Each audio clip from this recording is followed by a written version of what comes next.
భారత క్రికెట్ దిగ్గజం విరాట్ కోహ్లీ సంచలన నిర్ణయం తీసుకున్నాడు. ఐపీఎల్లో రాయల్ ఛాలెంజర్స్ బెంగుళూరుతో కమర్షియల్ కాంట్రాక్టు పునరుద్ధరణకు నిరాకరించడంతో క్రికెట్ ప్రపంచంలో ప్రకంపనలు రేగుతున్నాయి.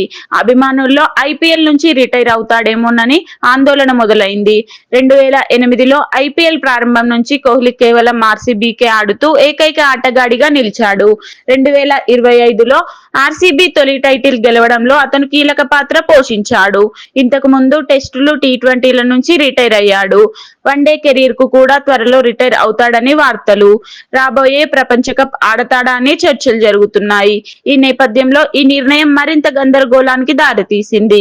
కానీ విశ్లేషకులు చెబుతున్నది ఇది కేవలం కమర్షియల్ డీల్ కు సంబంధించినది, ప్లేయర్ కాంట్రాక్ట్ కు కాదని మాజీ క్రికెటర్ మహ్మద్ కైఫ్ స్పష్టం చేశారు. కోహ్లీ ఆర్సీబీకి కట్టుబడి ఉన్నాడు. అతని మొదటి మరియు చివరి మ్యాచ్ బెంగళూరులోనే ఆడతానని హామీ ఇచ్చాడు. ఆ మాటకు నిజం కావడానికి ఉంటాడు.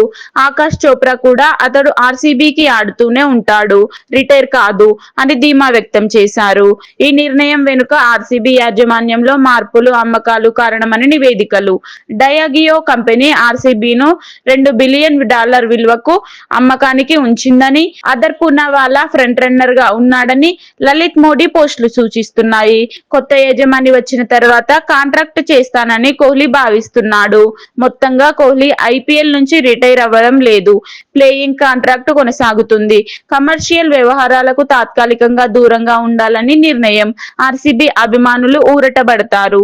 చూడాలి ఏమవుతుందో.